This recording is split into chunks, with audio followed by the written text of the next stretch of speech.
Hey guys, welcome back to my channel. Black Girls Get Eating Disorders 2, where we talk about all things eating disorders, anorexia, particularly about anorexia nervosa, and I'm trying to give a viewpoint from people that are usually not expected to have eating disorders, aka black girls. I'm only doing it through the lens of my own experience, but this information should be useful for everybody, particularly if you are in a minority, but everybody at the end of the day, because it's hopefully information like this that can help people stop being slipped through the net of diagnoses and potential help and recovery, but also to teach and inform, because who the best teachers are those that actually have been through it themselves, rather than learning from professors who just have read about them in books. But everybody has to start somewhere, so I'm just doing my little bit. So today, before we start the video, actually, because today's video I want to talk about, I said in my last video that I'm going to do a video where we're going to be talking about the difference between eating disorders and disordered eating, and if you recognize the symptoms, in case that you are confused. And before we get into it, I would just like to say that if you enjoy the video, please give it a thumbs up and please click the subscribe button below, and don't forget to click the bell so that you are always informed of notifications, and that way we can grow this channel and this community. All right, so let's get on without further ado. What is the difference between an eating disorder and disordered eating? I mean, most people probably do know, but I think these days, when there's so much blurred lines and there's so much so many different diets and so many different air quotes fads and all of this and all of that, I think that it can get a bit mixed up, and without people having adequate information, and with there being a lot of misconceptions about eating disorders, particularly anorexia nervosa, apart from what you can just see, it's a good thing just to be able to know what are the differences, because then you can say, should I be worried? Is my eating disordered? Am I falling into an eating disorder? Perhaps you don't know, perhaps you do know, perhaps you're worried for a family member, perhaps you are worried for a friend, anyone. Do you know what I mean? And maybe you're a medical professional, and even you're maybe a student, I don't know, studying to be for your doctorate or your license, whatever you say, and you just are maybe doing a bit of a niche work in the eating disorder area, and you need to be able to understand a little bit so that you can actually try and make adequate diagnosis if you're presented with people in your office, okay, or whatever, or exams. But enough waffle. So what is the difference, in my opinion, I should say, between an eating disorder and disordered eating? So I gave an example yesterday, actually, in the video. Well, I say yesterday, it's when I recorded the video, but I was talking about recovery and weight restoration, particularly in anorexia nervosa, does not mean that the anorexia is gone. All right, it's not like, oh my God, I broke my arm, I'm now go to my hospital, they put my arm in a cast, my arm is in a cast for a period of time, and now the bone is healed, and now I can just continue my life, and that's it, I'm done. And it's all like bish bash bosh within like the period of like a couple of months, and then you're good to go, unless you break your arm again. No, it's not like that. Weight restoration does not mean that. And I gave the example of the fact that it is acknowledged, and I can say that it's true, that the longer you've had an eating disorder, the harder it is to get your mindset switched, so to speak, which is, I was giving the point that it's incredibly important to catch it very early, which is why I want to also do this video about what's the difference, because the more awareness there is on spotting it, the quicker it can be to nip in the bud. And if you nip something in the bud early, Therefore, we know by the phrase nipping it in the bud, it doesn't get the chance to grow, to thrive, to take hold, to spread. Everybody knows how flipping hard it is to de-weed your garden when you've got there was this plant that I used to have in my mum's garden when I was younger called Mind Your Business, and it just spreads like a mofo. And you think you're weeding it, you might think you've dug it all up and you can't see it, but guarantee within at least 5 days, that mofo is sprouting. And I keep saying mofo like I hate plants. I don't. I love a good tree, right? But it really takes a sprout again. So you think you've unearthed it and you haven't, because it's taken hold and it's spread. And that is very much in the way that an eating disorder works, when it takes over your mind, so to speak, right? Okay, your cognition.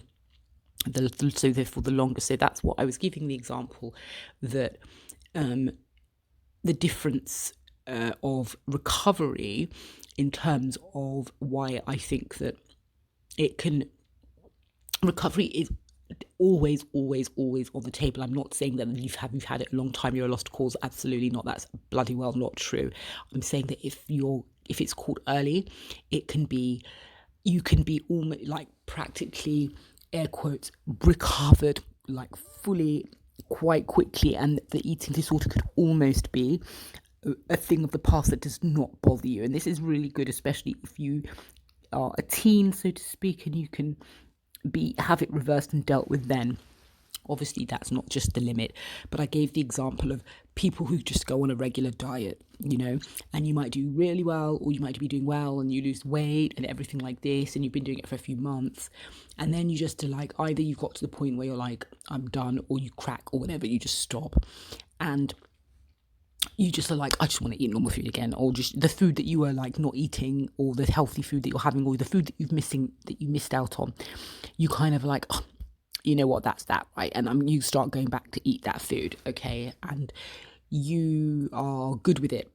You don't feel anything, like you're like, oh, maybe you gain a little bit of weight back, or if you are on a diet, but it's not something that debilitates you. Like, you might be like, but you're just like, oh, this is so nice to be having this, etc. Do you know what I mean?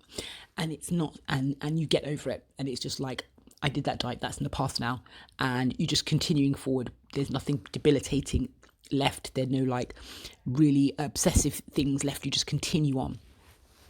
Okay, and that's kind of what we're going to be talking about here. This is one of the main things, all right, between eating disorders and disordered eating. Now, I find it quite interesting these days, to be fair, because I think that disordered eating is something that, as a society, it is something that has become, air quotes, normalized. And I would say that has happened through the kind of extensive reach of, various diets here and there. Like, we all remember what let me think now, the Atkins diet was huge back in the day. Remember the South Beach diet? Was it the Dukan diet, the 2 to 3 diet? I'm thinking of all the diets I can think of. Was it the Cambridge diet? You had the paleo diet, you had the blood group diet, the low GI diet. Do you know what I mean? There was the low fat diet back when I was too young to obviously remember those, but we remember the words. So many diets, and all of these diets promote different ways of eating. The Atkins diet was particularly under like fire for promoting, like cutting out almost an entire food group, as they say, and promoting a higher protein this and this and this. And I'm not here to talk about the ins and outs of diets really, because it's just this is not what I'm here to do. But I'm just saying that it makes it, society, the fact that we normalize all these various different diets that tell you to do this and to do that, that could be, that makes disordered eating, in a sense, normalized. It's very normalized, because essentially when people talk about, well, what is a healthy diet, it's like, all the food groups, variety, what else? I think that might be, all the food groups, variety, and all of this and all of that, basically. Let's just say that. So that's what I guess is considered healthy eating, or not even just healthy eating, but just wholesome, good for the body type things. So when these diets come along and they're telling you to like cut out a whole food group and this and this and this, already, if we're going by that's the standard that of what a balanced diet is, including all of these things. If you're cutting one out already, that could be considered a bit disordered. All right. So these days, it is incredibly hard when we've got the societal conditioning telling us that, you know, to be slim, to be toned, to be athletic, to have a flat stomach, to have a tight ass, to have a thigh gap, or at least just a slim thighs, or whatever it is, you know, that is desirable.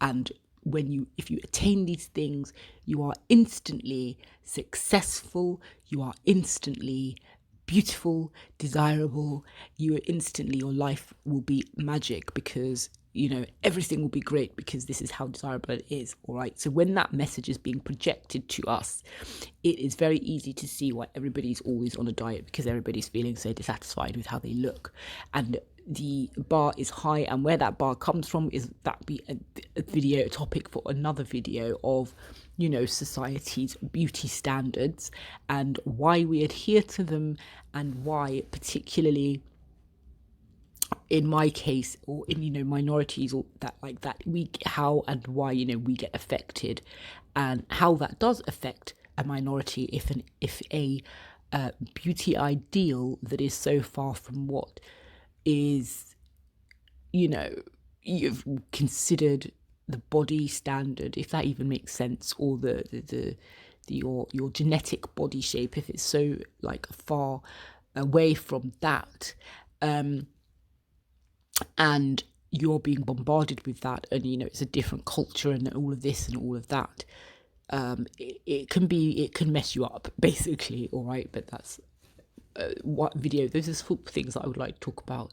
But let's get back to this before we get off the topic. So what is healthy? What could be considered healthy eating? I was looking online and thinking to see, you know, what kind of definitions, as well as my own, kind of fit in. And I guess it is to be able to, as I sort of mindfully consume food, all right, when you're hungry. So you listen to your body's cues of, my body's telling me I'm hungry now, I'm going to eat this food, and I'm going to stop when I feel full. And then I'll do it again when it happens again. And I'm not bothered about, you know, what's in it. I want it to be balanced. My hunger is appeased, and I get on with my day. There's no, you know, ruminating or thinking all this or this or this, or having to count this or count that. All right, that is what I guess would be appetite, and I guess a regular eating, or somebody who eats regularly, or normally, I should say that in air quotes. Okay. So what would be disordered eating? So we kind of covered that already, to be fair. I said what I've said before actually does kind of cover that, to be in what I was saying. Cutting out of food groups, all right, what we just said, you know, eating when bored, eating when feeling emotional, and that could be in the case of, you know, if you're emotional, that often it's like you're filling a hole that is not really ever going to be satiated by food, because it's an emotional problem, or it's an emotional issue. So you're either eating when you're bored, you're either overeating. I guess maybe it's just a lot of things like that, like diets and this, no variety. All right. Perfect example is a program I used to love to watch in the 2000s. All right. And it was called Freaky Eaters. If anybody remembers it, I used to come on, was it Channel 4? Was it the BBC? No, it's the BBC, I think. Actually, to be fair, I don't know. It was for BBC, and it was featuring people who have wacky ass diets, and they need to change because it's like, they do all the tests to show them that they are like, you know, not really functioning well, or this and this is going on in their body. And it's got that lady, remember Dr. Pixie McKenna, that was in Embarrassing Bodies, she was in it. And so, for example, I watched a few on YouTube the other day because I found them, and that gave me an idea to do this video as well. And I was just like, oh yeah, I remember I loved watching these because it was fascinating. And says the girl who actually like has diagnosis of anorexia nervosa, oh, it's so fascinating to see these people eating so weirdly. But, you know, it was like there was the episode with the guy that only ate chips. He only ate fries. There was another one with the guy that only ate pizza. There was a girl that only ate potatoes in the form of mash, and she would only have mash prepared by her mother for dinner, and it would only have a bit of butter in it, and that's it. Crisps and chips, nothing else. She didn't know what carrot was when she looked at an avocado. She had no idea. She wasn't even quite sure what was it a broccoli was properly. She was just like, that thing over there. When she put it in her mouth, when they're having to try these foods, it was like, I can't do that. It was like, the tears and the this and the this and the this. And it was just like things like that. So that would be considered disordered eating, because they were still eating, but it was not such that their life has been taken over and it's debilitating and this and this and this. It's just that they had freakishly, by the name of the program, not by my own words, but freakishly narrow choice of food, where whole food groups, were just completely cut out, to the point that other things were not even recognized. Like, even with an eating disorder, like, you might not want to eat this or eat that, but you still recognize what a pepper is if you see it, or an orange. Like, there's recognitions. But these people, this was like very extreme, I should say. So that would be a really good example, or it might be extreme, but those are really good examples of extreme, sorry, not extreme, it is extreme, but of disordered eating, because it's quite clearly not exactly what is considered, air quotes, normal. Not to be hypocritical, but it's not. So all the things that I've just discussed, people, even with the strangest eating patterns, they still have what would be considered a full, non-interrupted life. Okay, able to work, able to enjoy socializing, enable relationships. There's no significant or obvious detriment to the standard of quality of life. You can still get on basically with day-to-day stuff. Do you know what I mean? All right. Now, where it falls down, people might say, oh, okay, but where it falls down here, and where eating disorders come in, is disordered eating. You can't be thinking to yourself, well, okay, well, I do eat a bit funny because of this and this, but, I'm going to be fine. That's not true, because these sorts of eating patterns that be picked up and continue, all sorts of diets, can totally and do totally precede developing a full-blown eating disorder. Make no mistake, all right? This is serious. Make no mistake. You do not know whether this is going to be just a diet like the last, or whether before you know it, it has tipped into a full-blown eating disorder. And believe you me, because this is what happened to me, that when that happens, the control is the power has been, the game has changed. All right, you are now no longer in control of what you're doing, in the sense, okay, when you're on a diet, you're very much controlling in this and this and this, and then you stop. This is what I was saying, and then you can continue regularly, not debilitated. When it tips over, and this is where I'm hoping that if I'm getting people listening here that are worried or are thinking, do I have one?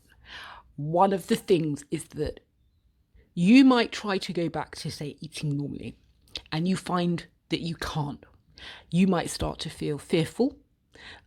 You don't feel you can eat that. The ramped up anxiety. If you find yourself crying or feeling near hysterical, or you're just feeling that your panic is rising over the thought of eating something that you easily could have eaten before, we're walking on thin ice. I would say that these are the sort of the headways that are making their ways into eating disorder. If you find yourself making excuses, anything just to get out of having whatever it is, because you just cannot bear the thought, we're walking on thin ice. All right, I wouldn't even say we're walking on thin ice. If that's been going on for a long while, the ice is fully broken and you've plunged, I would say, more or less, perhaps, obviously circumstances permitting, but into an eating disorder now. And the difference is All right. The key factors here we are behavior. I saw this online, okay, but it's true. Behavior, obsession, and functionality. Those are the three things I've seen written, and I read about, what the person who's writing there, what they thought, and I agree. All right. The behavior, what makes it start to tip into it's the behavior.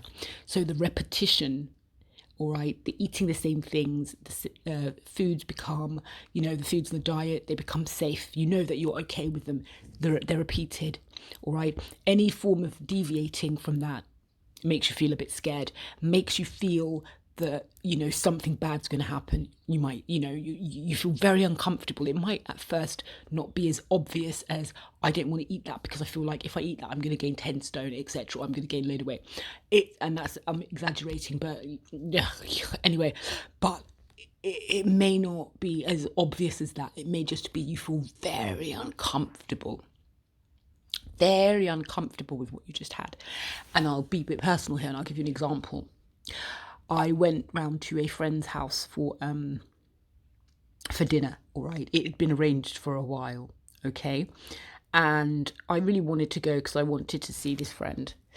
And it was for dinner. And I was aware that I felt kind of uncomfortable. The fact it was dinner, I was like, I kind of wish it wasn't dinner. I kind of wish we could have gone for a coffee instead. Do you see what I mean? This way the thought switch, because before I would have been completely fine with whatever it was. But I was like, oh, I kind of wish it was dinner sorry, not dinner. Kind of wish maybe it was like coffee or like a drink or just something, meet in a pub, meet in a bar, or go to like coffee. But nevertheless, it was dinner because it was something that we had spoken about a while before, and it was like, oh, I really want to make this for you because it's like this, and this. And I will remember it was I remember clearly what it was. It was mash and sausages, all right? And these specific kind of very, very kind of like, posh sausages, so to speak, like very nice ones from, sorry to all you vegans and vegetarians out there, but that's what it was back then. So I went round for supper, I went round for dinner, and I was talking as they were cooking, and I just found myself being so... I was getting more and more nervous and anxious, and I found my thoughts going to, oh God, like, what are they cooking? Like, how many sausages am I going to have? How much mash is there going to be put on the plate? Oh my God, and there's going to be gravy. Like, oh, that's just, I really don't feel like having that. I just was feeling really anxious and there was anxiety. I was feeling nervous. I was just aware. I was thinking, oh, it's just going to kind of like make me feel really uncomfortable. And I've just been doing really well. Okay, air quotes, so I say well. All right, I hope you don't get triggered. But just been like, this is going to mess up my, my diet.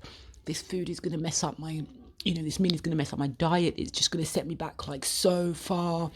Oh God, it's going to be just in there.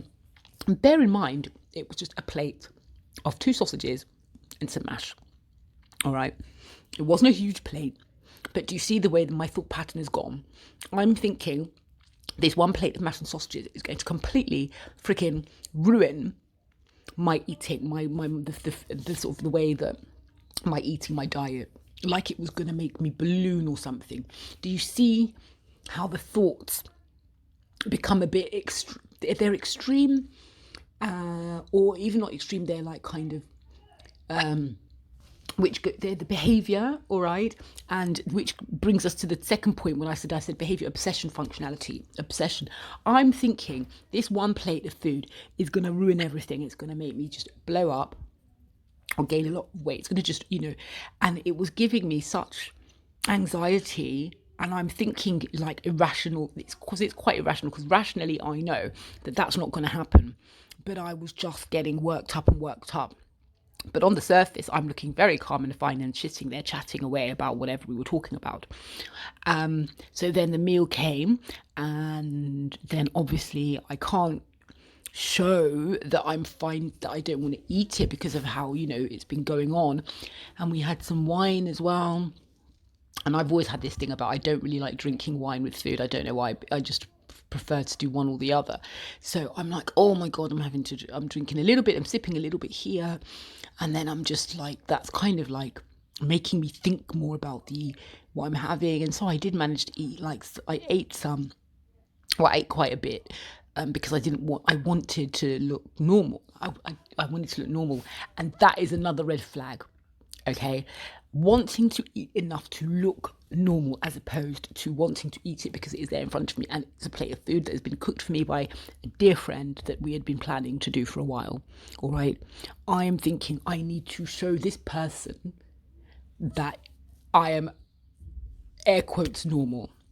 Red flags going off right there. Do you see what I'm saying?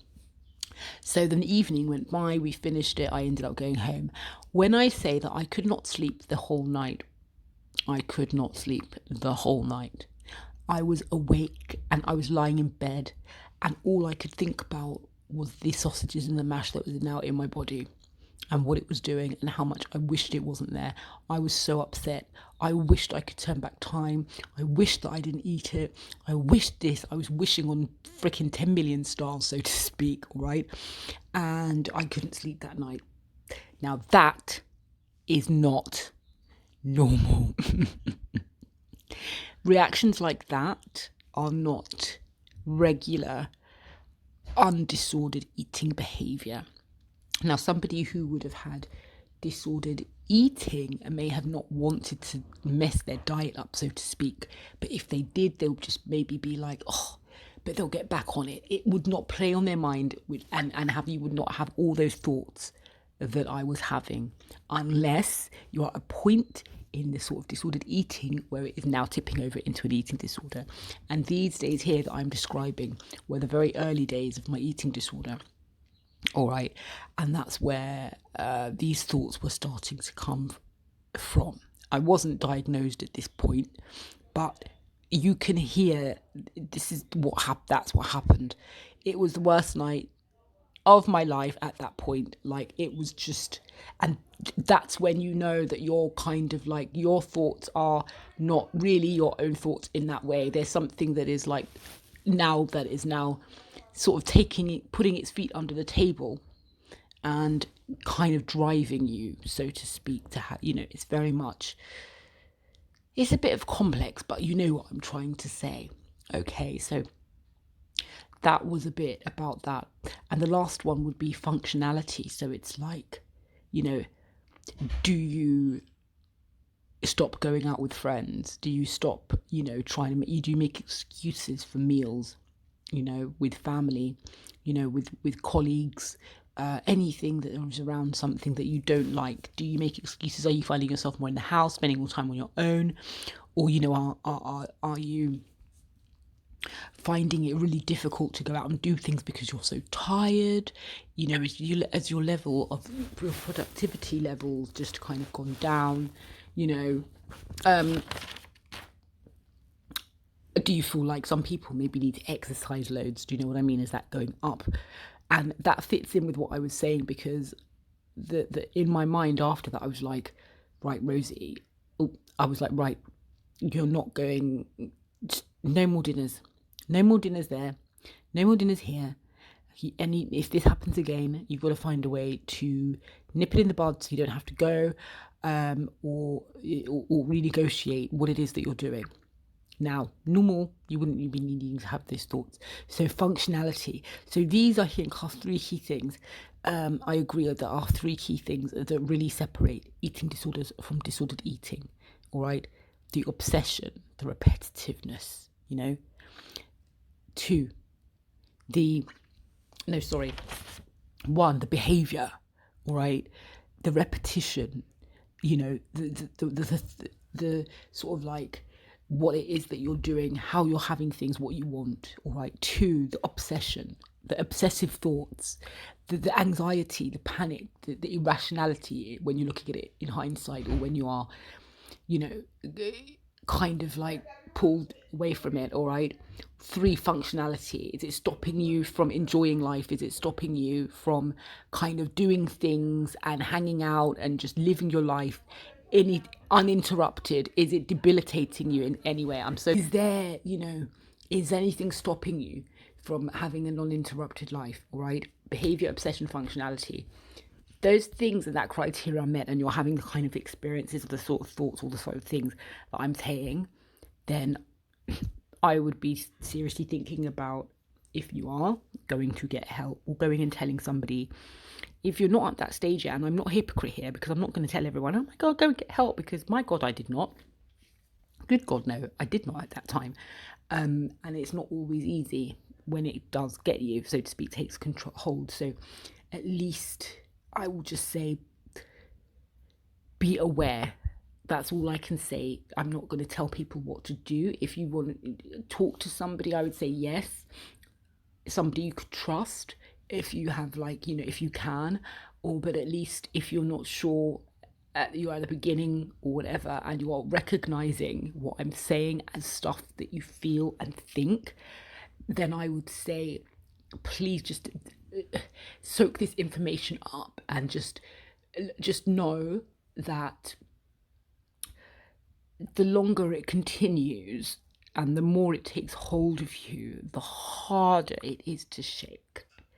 And I'm not going to scaremonger or anything, but if you want to have a full life, enjoy social events without there having to be many caveats, or kind of like, I can but, or I can but, lots of like, things are roadblocks, so to speak. If you want all of that type of stuff, and you just want to be sort of feel very free and not imprisoned in the mind, I would strongly advise you to really think about what it is that's going on, and the best, and what it is that you really want out of life. And hopefully that can be a motivation enough to at least, I don't even know, I want to say curb some of it, or just to do something. Let's just say just to do something, because like I said, I'm not here to preach. I just want to give my experience and to try to help others in same situations, but more to help prevent people from going down this path, because it is debilitating. It is life destroying. It is upsetting. It is alienating. It is so many things. And I say it, and I know that it is a part of you as the person who will be, if you do have an eating disorder, it would be. But at the same time, I want to remind you that you are not your eating disorder. You are the person that you were born to be, and you are the person that was there. There was a person there before the eating disorder, and that person can still emerge and be there and live a life after an eating disorder, or at least try to push through enough so that you are not just existing, but you are really trying to live and enjoy the life that you deserve to have, and to have the happiness that you deserve to have. I strongly believe that, and I'm feeling kind of emotional as I'm saying this, because these are all things that I've thought myself. Okay, I'm not saying anything that is nothing that I would have thought, or anything. We all deserve to live a good life. We all deserve to be happy. We all deserve to feel comfortable in our skin. We all deserve to have self-love. That's the journey that I am on. And as I say, it's not a marathon. It's not a sprint. It's a marathon. You have to be in it for the long haul. So don't worry if you have blips, just as long as you're trying, And therefore, I would say, I hope that this wasn't all over the place, but this was about, the differences between eating disorders and disordered eating. I do want to do videos more on, like, the influences from society, and how, things like the media, etc., and, culture and family, they have the impact that they have, I'm not one of those people that blame every single thing on the modelling industry, because it is not about that. That isn't a component that can play a part in eating disorders, but by no means is that the cause of an eating disorder, because it is a psychiatric, complex mental illness. Okay, it is not about wanting to be skinny, and being a model in your life will be okay. There are many underlying factors, and there are many reasons why people develop eating disorders. It is what you're seeing is the media just is another component that can help to fan the flames of your eating disorder, which it doesn't help, but it is not the cause, in my opinion. There are many factors here. But anyway, that's for another video because this is getting really long. So I hope you enjoyed it. I hope it's given you some food for thought, no pun intended. I told you if you come to this channel, you're gonna get jokes. But yeah, I hope that it's something that can be taken away and understood. So until my next video, take care of yourselves. Mwah, kisses. Bye.